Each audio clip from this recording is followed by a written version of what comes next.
To be honest, when I started this project, I really thought it was going to be a 5 minute project. Sorry.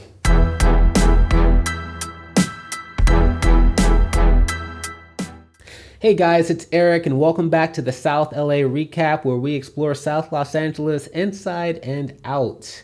In the last two parts, we saw what people prefer to call this region, and then we went over a brief history of the region.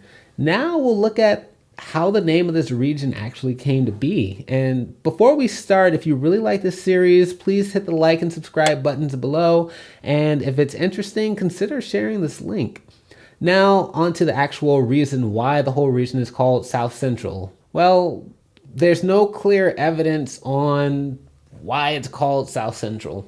While it's easy to understand why the historic South Central is called, South Central, there's nothing that really explains why South Central is called this, except for a few theories. Some that I've theorized, but they might already be owned by somebody else. Well, one theory is this region is south of the city center, downtown LA, so it's pretty fitting to call it South Central. Another theory, one that I found a little bit more evidence is that it's called South Central through a series of misreporting. The region kind of took this umbrella term, South Central, for I guess at the time, all black parts of Los Angeles. So when black people and other minorities were allowed to buy homes beyond the limited areas, they generally stayed below Washington Boulevard, away from the most desirable parts of Los Angeles. And anything below that region, the entire south region of Los Angeles, became known as South Central, a careless misnomer of the historical South Central neighborhood. So to see how well these theories hold up, I turned to Google Books Ngram Viewer. So if you haven't guessed it, I'm kind of a nerd, and I like using these tools a lot. But I'm going to show how they're actually going to prove or at least support some points. So we can use this tool, this Ngram Viewer, to actually track word usage in published books over the last 2 centuries or so. In this instance, I compare the phrases South Central Los Angeles and South Central LA with South Los Angeles and South LA. I avoided South Central alone because it can easily be confused with the South Central region of the United States, which encompasses Arkansas, Louisiana, Oklahoma, and Texas. Basically, it will ruin my search.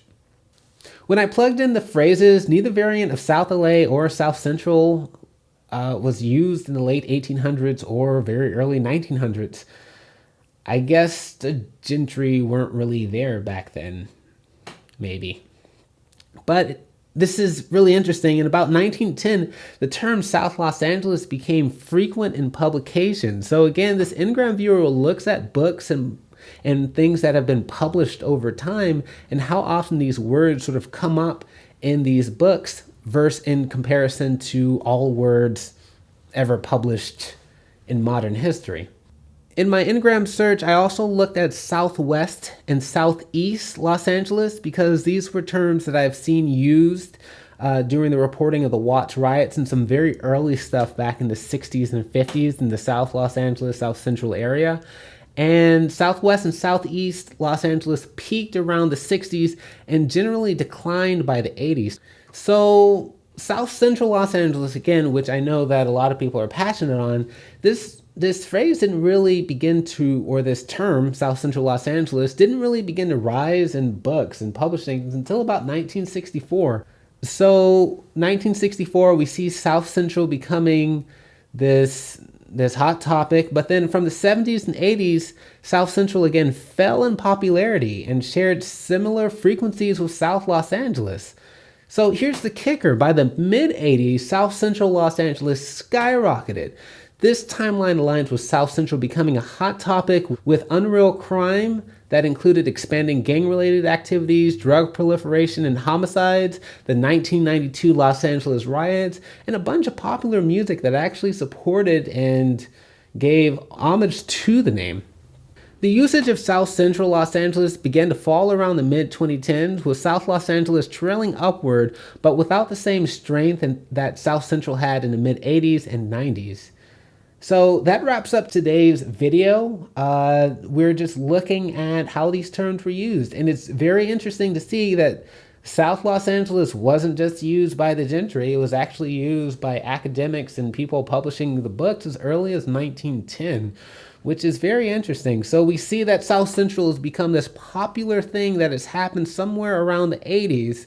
Still, none of this stuff really shows how this really adopted, but there seems to be some sort of alignment or correlation between people using the term South Central inappropriately, or using it beyond the bounds of historic South Central, or even using it as a way to describe Black Los Angeles, which at the time in the mid 80s and well before then, South LA had one of the largest Black populations west of the Mississippi River.